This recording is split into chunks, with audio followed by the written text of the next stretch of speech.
Terminamos con mi novio y volvimos 6 meses después. Pero ahora me está terminando porque en ese tiempo estuve con 13 chicos diferentes. Él no quiere entender que no éramos nada en ese tiempo. Nuestra historia de amor con Bruno siempre fue de esas que parecen sacadas de una película. Nos conocimos en la biblioteca de la universidad, chocamos al girar por un pasillo y se nos cayeron los libros. Fue un cliché adorable. Durante 3 años, fuimos inseparables. Él era mi calma, mi centro. Yo era su chispa, su aventura. Completábamos las frases del otro, compartíamos sueños absurdos sobre abrir una librería en la playa. Éramos esa pareja que a todo el mundo le daba un poco de envidia. Pero la vida real no es una película. Después de la graduación, la presión del mundo exterior empezó a agrietar nuestra burbuja. El estrés de encontrar trabajo, las discusiones sobre dónde vivir, las pequeñas frustraciones cotidianas. Nuestro amor perfecto empezó a parecer trabajo. Y yo, que siempre he sido impulsiva, que siempre he necesitado sentirme viva, empecé a sentirme atrapada. La ruptura fue horrible. Fue una de esas peleas explosivas que nacen de 1000 pequeñas heridas sin curar. Nos dijimos cosas terribles. Él me acusó de ser inmadura, de huir cuando las cosas se ponían difíciles. Yo lo acusé de ser aburrido, de querer encerrarme en una vida predecible. Al final, con lágrimas y portazos, terminamos. Oh, para ser más exactos, nos dimos un tiempo. Un descanso.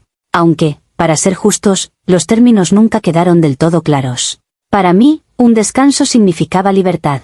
Significaba que el contrato había sido suspendido. Esos 6 meses fueron un torbellino. No estaba buscando otro amor. Estaba buscándome a mí misma. Necesitaba recordar quién era yo sin él. Salí con mis amigas, viajé, fui a fiestas, conocí gente. Y sí, estuve con otros chicos. No eran relaciones. Eran experiencias. Eran una forma de sentirme deseada, de reafirmar mi independencia, de limpiar mi paladar emocional. Eran capítulos cortos, sin importancia, en mi propia historia. No tenían nada que ver con Bruno. Él y yo no éramos nada en ese tiempo. Éramos 2 extraños con un montón de recuerdos en común. Y entonces, hace un mes, nos encontramos por casualidad en un café. La conexión seguía ahí, más fuerte que nunca. Ambos habíamos cambiado. Parecíamos más maduros, más conscientes de nuestros errores. Hablamos durante horas. Nos pedimos perdón. Y decidimos darnos una segunda oportunidad. Las últimas 4 semanas han sido un sueño. Una segunda luna de miel. Mejor que antes. Creía que habíamos superado la tormenta, que habíamos vuelto más fuertes. Creía que nuestro amor era a prueba de todo. No me di cuenta de que mi pasado reciente, mi periodo de autodescubrimiento, se convertiría en la prueba que él, aparentemente, no podía superar. Volver con Bruno fue como volver a casa después de un largo y agotador viaje. La comodidad, la familiaridad, todo estaba allí. Pero esta vez, parecía haber un nuevo nivel de aprecio mutuo. Ambos caminábamos de puntillas, temerosos de romper la frágil paz que habíamos reconstruido. Decidimos que la honestidad total sería nuestra nueva regla. Nada de secretos. Fue esta nueva regla, mi compromiso con la transparencia, lo que lo arruinó todo. La semana pasada, estábamos en una fiesta en casa de unos amigos en común. Era la primera vez que aparecíamos juntos en un evento social desde que habíamos vuelto. Se sentía como una declaración, un anuncio al mundo de que estábamos de vuelta y más fuertes que nunca. Estábamos en un grupo, riendo, contando historias. Y entonces, mi amiga Celia, que había bebido un poco más de la cuenta, empezó a hablar de mis 6 meses de soltería. Lo hizo con admiración, no con malicia. Dijo algo como, tienes que contarle a Bruno tus aventuras. Esta mujer vivió su mejor vida. Salió con más chicos en 6 meses que yo en toda mi vida. Me reí, incómoda, intentando cambiar de tema. Pero alguien más en el grupo, un chico llamado Ricardo con el que tuve una breve aventura de un par de semanas, añadió, es verdad. Fue una época divertida. Y de repente, todos los ojos estaban puestos en nosotros. Pude ver la sonrisa de Bruno congelarse en su rostro. Pude ver la confusión, y luego la duda, empezar a formarse en sus ojos. Él no sabía nada de esto. En nuestras conversaciones sobre volver, habíamos hablado de nuestros sentimientos, de nuestros errores en la relación, pero no habíamos entrado en los detalles de lo que habíamos hecho durante el descanso. No me pareció relevante. La conversación cambió, pero el daño ya estaba hecho. El resto de la noche, Bruno estuvo callado, distante. En el coche de vuelta a casa, el silencio era tan denso que podía sentirlo presionando mis tímpanos. Cuando llegamos a casa, se sentó en el sofá y me miró. Su voz era tranquila, pero tensa. Me preguntó a qué se referían. ¿Con cuántos chicos había estado? Y yo, Fiel a nuestra nueva regla de honestidad, decidí no mentir, ni minimizar. Le dije la verdad. No vi la necesidad de darle una lista con nombres y fechas. Simplemente le di el número.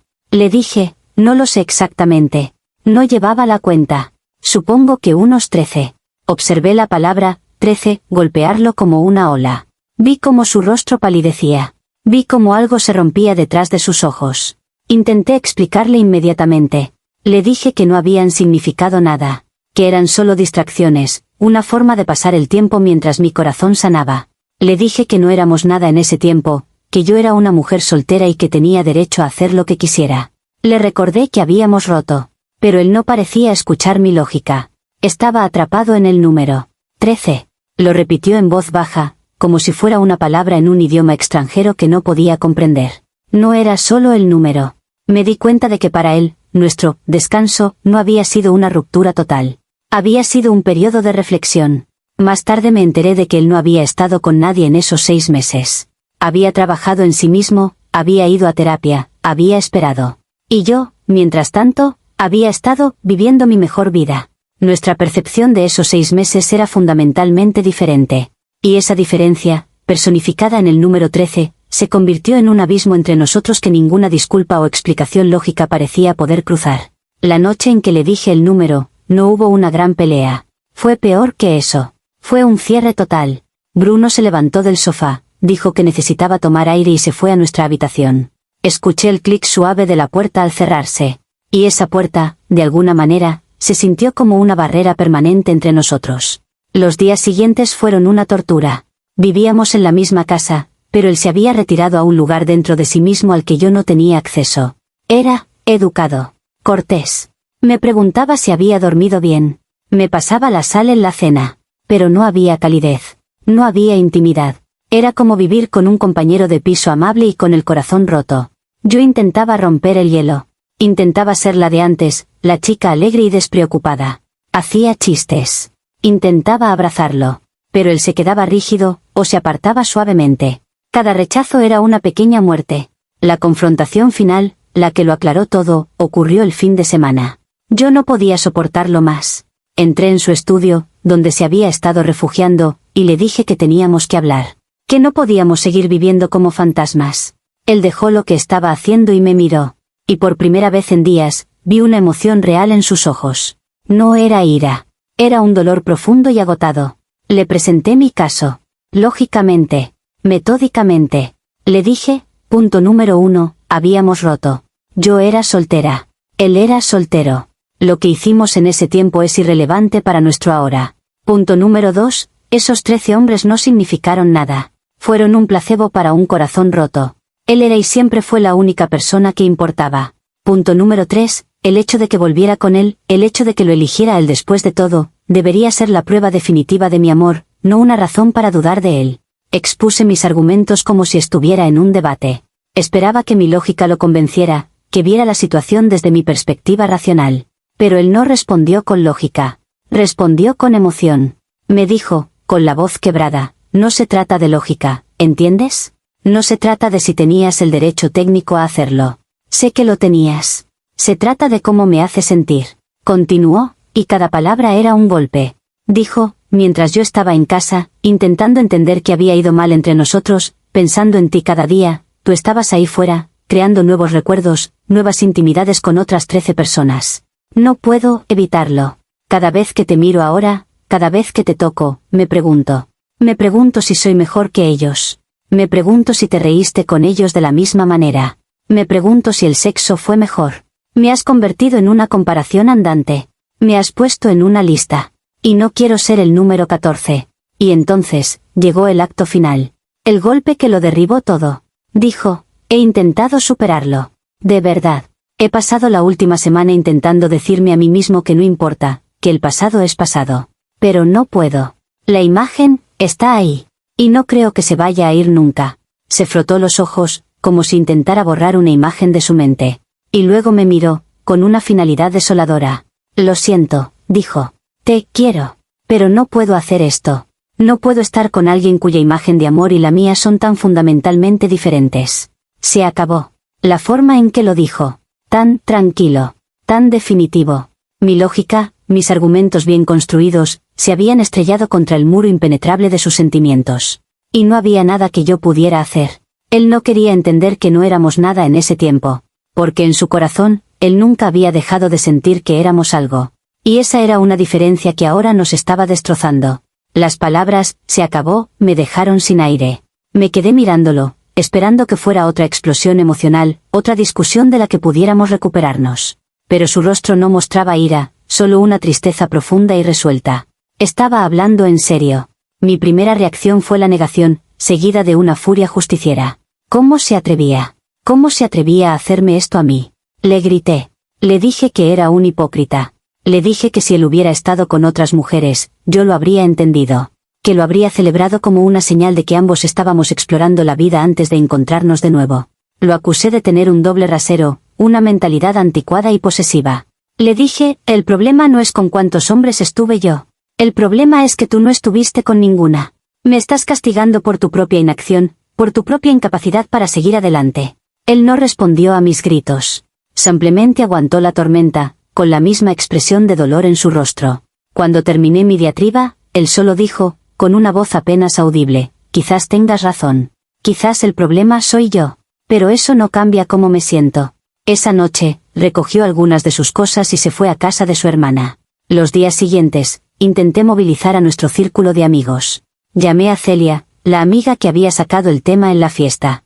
Le conté la reacción de Bruno, esperando que se pusiera de mi lado, que lo llamara y le dijera que estaba siendo ridículo. Pero la respuesta de Celia fue tibia. Me dijo, lo siento mucho. Fue mi culpa por mencionarlo. Pero, puedo entender por qué se siente así. 13 es, mucho. ¿Mucho? ¿Quién era ella para juzgar? Hablé con otros amigos. Y la reacción fue similar. Nadie me condenaba abiertamente. Pero nadie me apoyaba incondicionalmente. Todos parecían entender el punto de vista de Bruno. Usaban palabras como, shock, difícil de procesar, necesita tiempo. Y entonces lo descubrí. Descubrí que mi lógica de, no éramos nada, no era una verdad universal. Era solo mi verdad. Para todos los demás, para el resto del mundo, había un código no escrito, una regla emocional que yo había roto. La regla de que, incluso en una ruptura, hay una especie de respeto tácito por la historia compartida. Me di cuenta de que no estaba luchando contra la lógica defectuosa de Bruno. Estaba luchando contra una norma social, contra una emoción humana fundamental. Y era una batalla que no podía ganar. La gente no veía a una mujer libre que había explorado su soltería. Veían a una mujer que había profanado el recuerdo de una relación importante. Y veían a Bruno no como un hombre irracional, sino como una víctima comprensible. Mi defensa, que me parecía tan sólida y lógica, se estaba desmoronando. Y me estaba quedando sola, aislada en mi propia isla de racionalidad, mientras el resto del mundo parecía entender un lenguaje emocional que yo, aparentemente, no hablaba. Ha pasado una semana desde que Bruno se fue. Y con cada día que pasa, la realidad de mi aislamiento se vuelve más clara. Él no ha vuelto. Mis amigos me llaman menos. El mundo que habíamos construido juntos me ha expulsado, y me ha dejado sola con mi lógica impecable y mi corazón roto. Ahora, cuando miro hacia atrás, veo la situación con una claridad amarga. No me equivoqué. Técnicamente, legalmente, lógicamente, no éramos nada. Tenía todo el derecho del mundo a hacer lo que hice. Mi argumento es a prueba de balas. Pero el amor no es un tribunal de justicia. Y esa es la lección cruel que estoy aprendiendo. Bruno no me está terminando porque yo rompiera una regla. Me está terminando porque rompí su corazón, su confianza, su imagen de nosotros. Y lo hice mientras operaba dentro de los límites técnicos de nuestra ruptura. Y eso, de alguna manera, lo hace peor. Él no quiere entender que no éramos nada en ese tiempo. Porque para él, emocionalmente, nunca dejamos de serlo. Y yo, en mi necesidad de libertad, en mi afán por demostrarme a mí misma que podía vivir sin él, ignoré por completo esa verdad emocional. Ahora él se ha ido. Y estoy aquí, en este apartamento lleno de sus fantasmas, aferrándome a mi justificación. Porque si la suelto, ¿qué me queda? Solo la cruda y fea verdad de que fui egoísta. Que mi forma de sanar fue destructiva para la persona que más decía amar. Así que no. No voy a soltarla. Él es el que está equivocado. Él es el que es débil. Él es el que no puede manejar a una mujer que es dueña de su propia vida y de su propio cuerpo. Me está castigando por ser libre, por ser honesta. Está usando una norma social anticuada y puritana para justificar su propia incapacidad de perdonar. Terminamos y volvimos. Se suponía que ese era nuestro final feliz. Pero él ha decidido añadir un epílogo trágico, todo porque no puede separar sus emociones de los hechos. Yo seguiré adelante. Y algún día, encontraré a un hombre que entienda la diferencia entre un contrato legal y un sentimiento. Un hombre que celebre mi pasado en lugar de usarlo como un arma en mi contra. Pero esta noche, lo único que puedo hacer es sentarme aquí y preguntarme cómo algo que es tan lógicamente correcto puede sentirse tan fundamentalmente equivocado. Y la única respuesta que encuentro es que el problema no soy yo. El problema es el mundo. Comentarios populares de Reddit. Usuario anónimo 1. No es la lógica, es el patrón de comportamiento. Durante 6 meses, mientras él reflexionaba, tú buscaste validación en 13 hombres diferentes. Eso no le dice, te extrañé, le dice, eres reemplazable. No es puritano, es humano. Está protegiendo su corazón. Usuario anónimo 2. Tenías el derecho legal de hacerlo. Él tiene el derecho emocional de no querer estar con alguien que lo hizo. Tu libertad termina donde empiezan sus sentimientos. Él te dijo cuáles eran sus sentimientos, y tú le dijiste que eran ilógicos. No lo estás perdiendo por tu pasado, lo estás perdiendo por tu falta de empatía en el presente. Respuesta de la protagonista.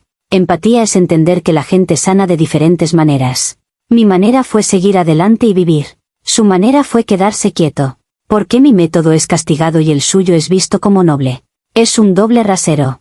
Yo procesé la ruptura, y por eso se me culpa. Es absurdo. Usuario anónimo 3. No quiero ser el número 14. Esa frase lo dice todo. No se trata del sexo, se trata del respeto.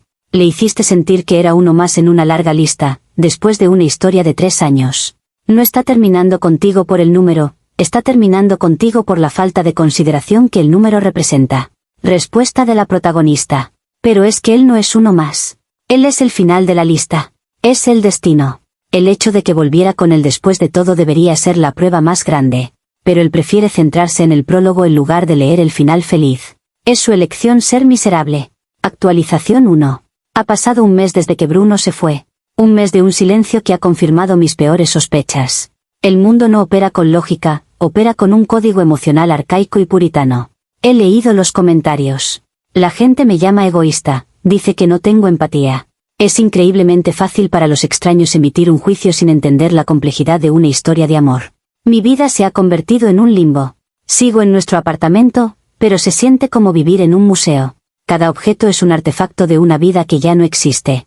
He intentado hablar con Bruno. Le he enviado correos electrónicos largos y bien argumentados, desglosando la falacia lógica de su posición. Le he explicado, punto por punto, por qué su reacción emocional es una construcción social obsoleta. Su única respuesta fue un correo electrónico de una sola línea, enviado desde su dirección del trabajo. Decía, por favor, deja de contactarme. Necesito que te vayas del apartamento para finales del próximo mes.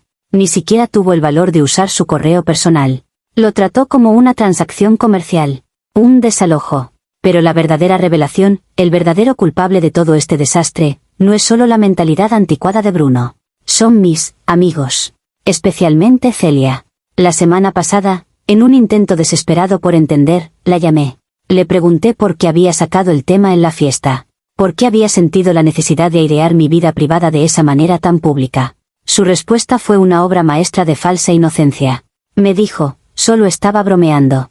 No pensé que se lo tomaría tan a mal.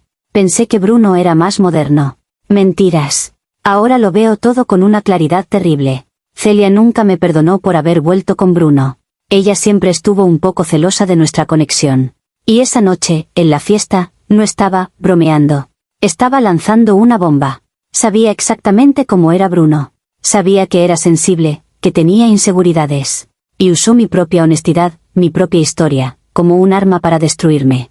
Ella apretó el gatillo. Bruno solo fue la bala. Y los demás. Mis otros amigos que ahora me evitan. Ellos también son cómplices. Disfrutaron de mis historias de soltera. Se rieron con mis aventuras. Pero en el momento en que esas mismas aventuras se convirtieron en un problema, me abandonaron. Me usaron para su entretenimiento y luego me tiraron a los leones cuando las cosas se pusieron feas. Así que aquí estoy, siendo castigada por todos. Por un exnovio que no puede manejar la verdad. Por una mejor amiga, que es una saboteadora celosa. Y por un círculo de amigos hipócritas. Mi único crimen fue vivir mi vida con honestidad y sin pedir disculpas. Y por eso, he perdido todo. No es justo. No es lógico. Y nunca los perdonaré. A ninguno de ellos. Actualización final. Han pasado 3 meses. 3 meses de una existencia solitaria.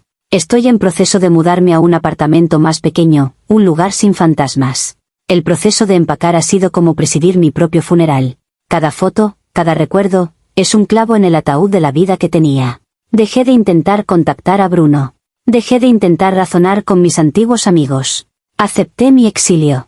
Pero una parte de mí, una parte terca y herida, todavía albergaba una pequeña y estúpida esperanza. La esperanza de que, con el tiempo, la lógica de Bruno superaría su emoción. Que se daría cuenta de la injusticia. El final de esa esperanza, el verdadero final de esta historia, llegó la semana pasada. Y no fue a través de una conversación, sino de un acto de cobardía monumental. Tenía que recoger un último objeto de la casa de su hermana, un cuadro que le había regalado a su madre y que se había quedado allí. Coordiné por mensaje de texto con su hermana, Inés, para pasar un sábado por la mañana, asegurándome de que Bruno no estaría. Cuando llegué, Inés fue amable, pero distante. Me ofreció un café, que rechacé. Mientras me ayudaba a bajar el cuadro de la pared, lo vi. Sobre la mesa de centro del salón, había un libro. Era un libro de autoayuda. Uno de esos títulos cursis sobre cómo superar la traición y reconstruir la confianza en uno mismo. Y dentro, usado como marcapáginas, había una hoja de papel doblada. Era una carta. La caligrafía era inconfundiblemente la de Bruno. No sé qué me impulsó a hacerlo. Fue un impulso terrible, invasivo. Mientras Inés estaba en la cocina buscando algo para envolver el cuadro, la cogí. La leí. Eran solo un par de párrafos. No era una carta para mí. Era un ejercicio que, al parecer, le había mandado su terapeuta. La carta estaba dirigida a sí mismo. Escribió sobre su dolor. Sobre sentirse humillado. Pero luego, escribió la frase que lo cambió todo. Tengo que aceptar que no es que ella no me amara, escribió. Es que su definición de amor y la mía son incompatibles. Para ella, el amor y la libertad son dos cosas separadas que pueden coexistir. Para mí, el amor verdadero requiere un nivel de respeto y consideración que prioriza la seguridad emocional de la pareja por encima de la libertad personal. Ninguno de los dos está equivocado. Simplemente somos fundamentalmente diferentes. Y tengo que dejar de castigarme por no ser el hombre que ella necesita que sea, y dejar de castigarla a ella por no ser la mujer que yo necesito. Me quedé allí, en el salón de su hermana, con la prueba de su razonamiento en mis manos. Y la verdad me golpeó. No la verdad que yo quería, sino la verdad real. Él no me veía como una villana. No me odiaba. No me estaba castigando. Simplemente, había llegado a una conclusión lógica. Una conclusión mucho más devastadora que el odio. Había decidido que éramos incompatibles. Toda mi narrativa, la del hombre irracional gobernado por emociones puritanas, se derrumbó. Él no era ilógico. Era todo lo contrario. Había analizado la situación, había procesado sus sentimientos, y había llegado a una conclusión tranquila y racional. Una conclusión con la que yo no podía discutir, porque en el fondo, sabía que era verdad. Volví a dejar la carta donde estaba. Cogí el cuadro, le di las gracias a Inés y me fui. Mientras conducía a casa, no sentí rabia. Sentí un vacío inmenso. Había perdido la guerra, no porque mis argumentos fueran débiles, sino porque él había decidido dejar de pelear. Había aceptado nuestras diferencias. Y en esa aceptación, me había liberado. Me había dejado ir. Así que este es el final. Ya no puedo culparlo por ser ilógico. Ya no puedo culpar a mis amigos por ser traidores. Solo me queda esta verdad incómoda. Tenía razón en mi lógica. No éramos nada en ese tiempo. Pero él tenía razón en su emoción. Éramos demasiado diferentes para sobrevivir. Y no hay villano en esa historia. Solo dos personas, y un final triste. Y esa es una píldora mucho más difícil de tragar que cualquier historia de traición.